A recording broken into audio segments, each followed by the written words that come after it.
an employee of his named James McClatchy. McClatchy then uses the paper to Sacramento Bee to start the entire McClatchy newspaper chain, which is today one of the biggest newspaper chains in America. And yet the McClatchy Company's official history never recognizes that its flagship paper was founded by a Native American. There are numerous stories like this that we tell to resurrect these forgotten heroes. My favorite, though, because Democracy Now! Started as a radio program, is Pedro Gonzalez. Pedro Gonzalez was a radio announcer in the 1930s in Los Angeles. He was actually a singer, very popular singer, and he started a morning show, Los Madrugadores, the early risers. And his show would be on early in the morning as the field hands were going into the fields to work. He would play music for them. But then in 1930, President Herbert Hoover begins a mass deportation program against Mexicans. Well, we were reporting today about there's been 400,000 people deported under the Obama administration this year, a record. There's been a million now since Barack Obama became president deported. That's 3 years. Well, Herbert Hoover deported 1 million Mexicans in about a year and a half. The deportation of Mexicans in the 1930s was far greater even than what is happening today. And Pedro Gonzalez was the only radio announcer to question this, to attack it, to condemn it. As soon as he started doing that, the Los Angeles District Attorney indicted him on a rape charge.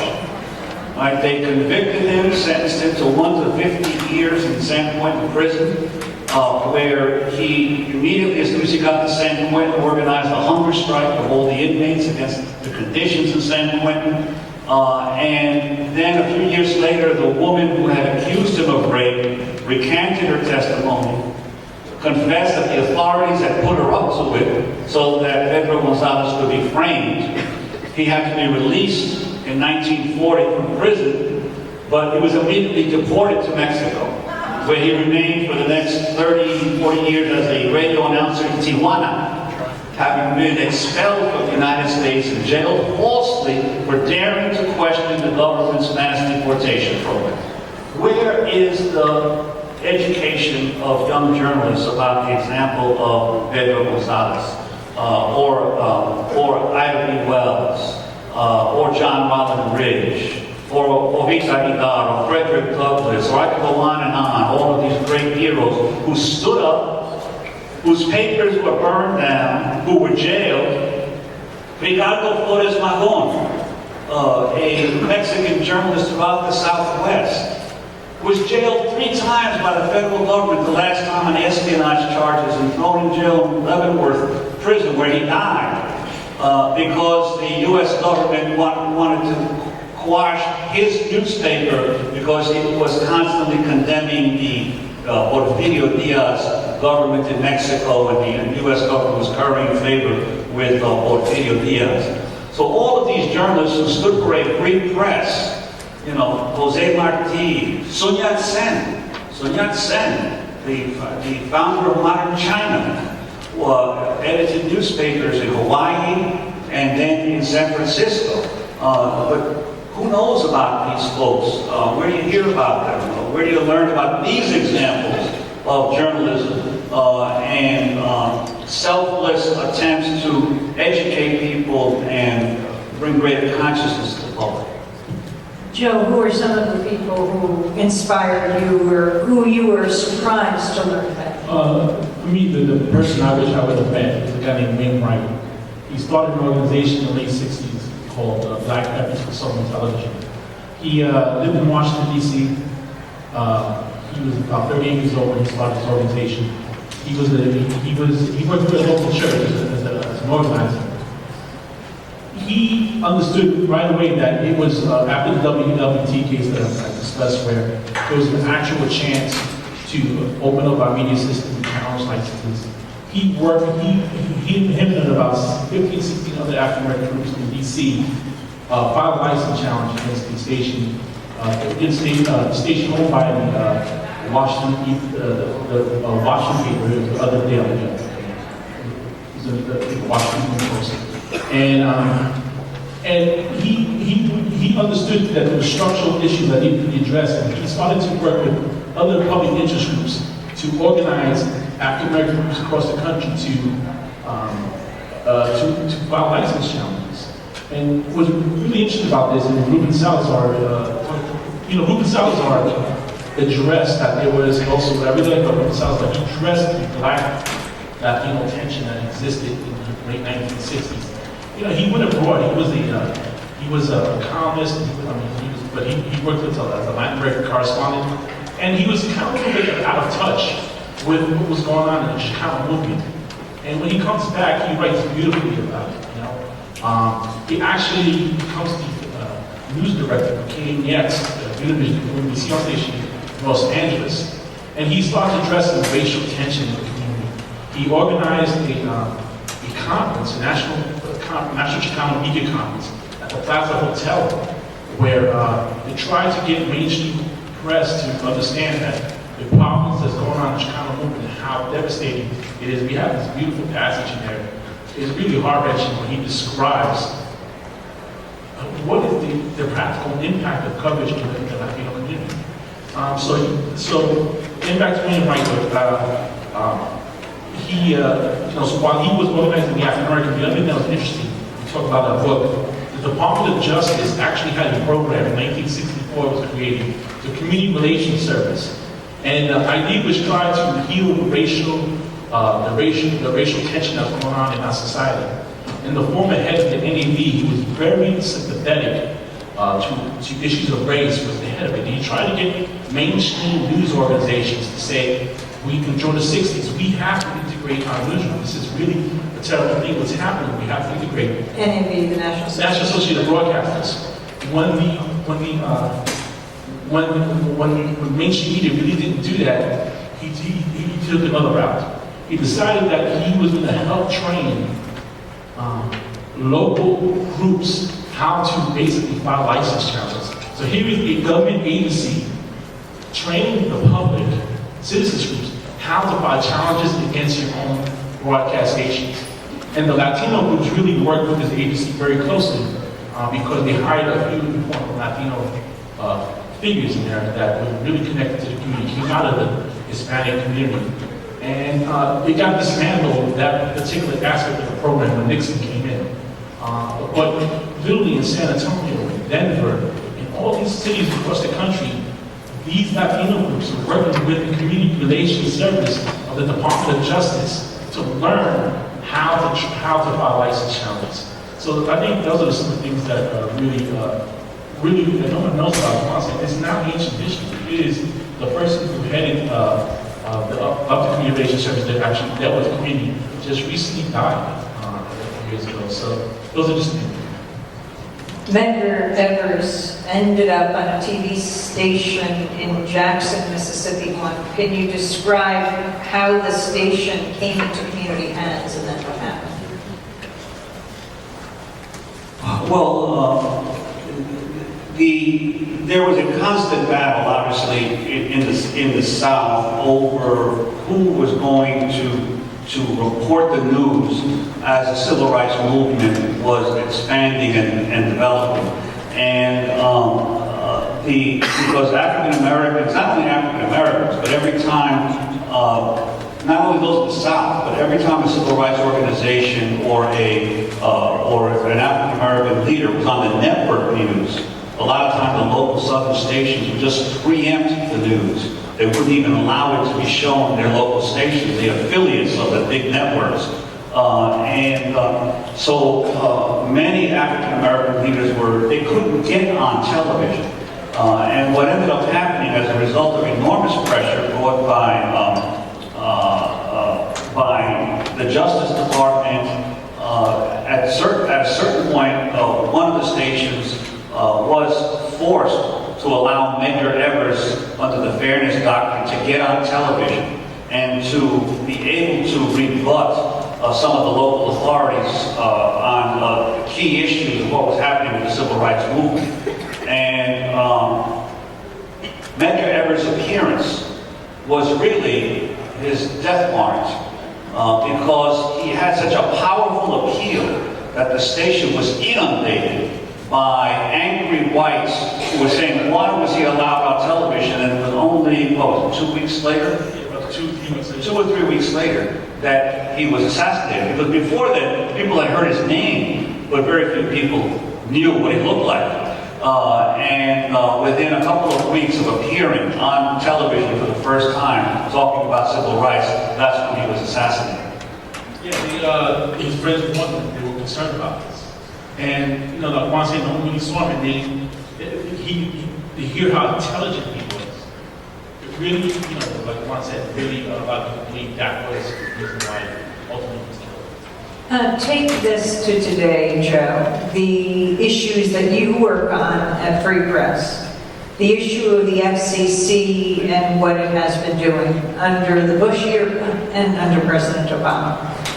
Well, the thing that we talk about a little bit in the book, but it really, I mean, we actually do discuss it a little bit in the book, but really I can't emphasize enough the money, part of the money in all this stuff. I mean, the commissioner of the FCC, Baker, recently in March left the FCC to go become a senior executive at Comcast after she complained that the FCC was taking too long to okay the merger between Comcast and NBC. This is what you have. You have a president who said he was going to take a back seat to no one in the free and open internet. He hired his buddy, Julius Genachowski, to run the FCC. Genachowski visits the White House more than any official in government because his buddy goes to, you know, part of the turkey, he goes over there, you know, like this, you know, all the festivities. He's there all the time. He literally passed a group in December to basically split the internet into two. The future of the internet basically is your wireless connection. You know, everyone has a cell phone or an iPad or whatever, and mobility, wireless is the future of how people can connect to the internet. Well, because of AT&T, the amount of pressure AT&T has put on them, he literally wrote a rule which basically there are almost no rules for wireless internet access. So literally, the rule goes into effect very soon. And literally, we have an internet potentially any day now, outside of legal challenges, where the companies can slow your site down if they wanted to. So if you don't have enough money for your site to sped up on the wireless internet, they will slow it down. And for us, people of color, that is troubling because we don't have the financial means to be able to afford to make sure our site will the fastest. If we're talking about our ability to speak freely.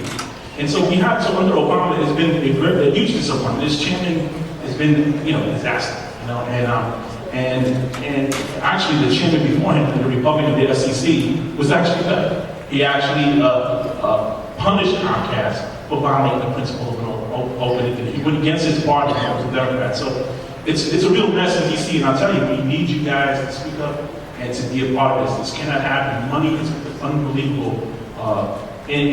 Money's unbelievable right now, so we need people's voices to make a difference. Joe, what about the role of civil rights groups? It's been an unbelievable biggest disappointment. It's a departure historically. There's a lot of different reasons why they support the corporate agenda of AT&T and Comcast, but most of them. Some groups just don't understand the issues. So when someone goes up to them and say, you know, this issue here is going to harm the digital divide, they just believe because AT&T hires people from our community to work for them to lobby the civil rights groups. There's some groups who this is their ideologically aligned. They believe that AT&T believes the right for our community is the right answer. But AT&T last year gave $150 million to civic organizations, including the civil rights groups. And the head of the AT&T, kind of Jim Saccone, is also who's the head of the political arm, the lobbying arm in DC, also is the chair of the AT&T Foundation that goes out this money. But people want to, but he says there's no strings attached. So it's a big problem because we really need these civil rights. And in terms of the donations that they give, that Time Warner and Comcast and AT&T give to the civil rights organizations? It's enormous. It's Comcast, from the merger, said, when it was leading up to the merger, they told the FCC, we gave $1.8 billion in cash, in-kind contribution to civil rights groups and other civic organizations. And all the civil rights groups supported the Comcast and NBC merger. Which, how can you argue for minority ownership of broadcast stations if Comcast is consolidating like this and owning literally 26 local stations, cable franchises in 39 states. You have movie studios, the largest broadband company, one out of every 4 broadband connections is a Comcast connection. This kind of consolidation is not good for democracy, and it's not good for our community. As we begin to wrap up, Juan, are you optimistic as you and Joe engage in this sweeping look back at the media, looking at race as a central part of the development of the U.S. media? What is the arc you see it on? Is it going, as Dr. Martin Luther King said, towards justice, or the other? Well, yes, I am optimistic because I think as we gather better knowledge again about how the system came to be where it is today, we're in a better position to be able to change it. And I just want to read this little section from the close of our introduction, which sort of sums it up, and where I think this is what is happening in America in terms of both the media and race. And we say in the book, the persistence of racial inequality in the news industry is part of a broader crisis facing American journalists. Thousands of professional journalists are today losing their jobs. The survivors find it increasingly difficult to produce the kinds of meaningful information the American people need. And while internet blogs and websites run by citizen journalists are increasingly generating important news that the commercial media ignore, such sites have yet to provide an economic model for sustaining thousands of full-time journalists in pursuit of the production of news, a model that could replace what old media has done for 200 years. The central role of the press in our society makes this industry-wide crisis a crucial problem for the entire nation. But thankfully, many citizens are already understanding this. In the first decades of the 21st century, a new and powerful citizen movement for media reform came of age. That movement, which arose during a battle to prevent the FCC from deregulating broadcast ownership provisions, already counts millions of Americans from across the political spectrum in its ranks. The members of this new movement are deeply disturbed by the concentration of ownership in our news media. They are frustrated and angry over the endless hyper-commercialism, infotainment, and obsession with violence and sex that dominates its content. They worry that despite the great potential of the internet, the largest communication companies exercise too much control over news and entertainment. They fear that these big media firms, along with the cable, telecom, and satellite broadcast companies that control the pipes through which news, audio, video, and internet data reach every home, are displaying only disdain for the public service responsibilities of the press, eliminating local voices, driving out diversity of viewpoints, undermining our democracy. With each day that passes, with each new advance in mass communications technologies, our biggest media companies race to readjust, to become bigger and more dominant.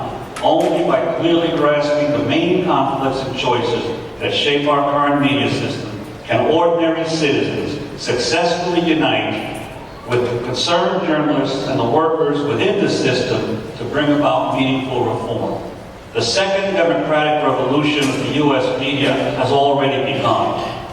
Those who hope to triumph in that revolution must first understand how our system of news reached its current state.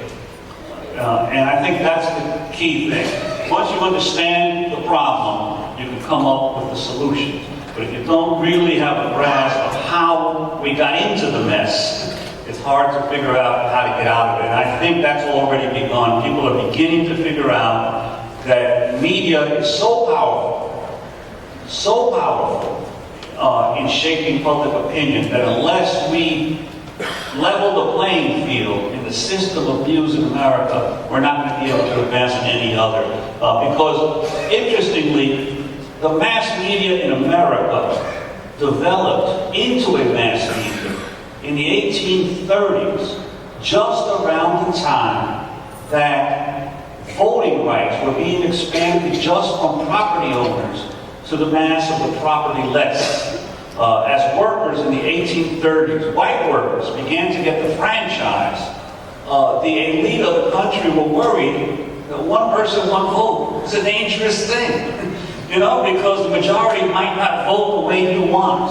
So therefore, the penny press and the mass media developed to be able to, in essence, not only sell goods, but influence the masses of the people and how they vote and how they act. And so I believe that in a democracy, the power of the media is even more important to those who are the wealthy of the society. Because in a dictatorship, the rulers dictate. But in a democracy, one person, one vote, there's always the danger that the majority may go the other way. And that's why the mass media becomes so important in terms of being able to influence how people think. And that's why all of us have to understand how the system got built so that we can figure out how to make it better.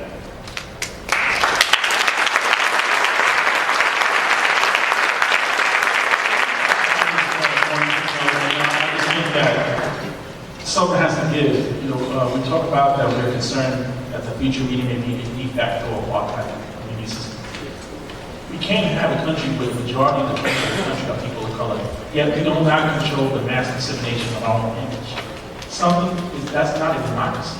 Something has to give. And honestly, I've gotten a lot of hope working with a lot of groups across the country. I mentioned a lot of them, the Center for Community Justice, all these grassroots groups across the country who really understand the impact policy have on local communities, because he works directly with them. I mean, they give me tremendous amount of help. All these dream activists and all these folks who really got their finger on the pulse of what's wrong in their community. And not taking corporate money and trying to really engage people and educate people why this is important, as opposed to just be on the ground doing it. So I am hopeful.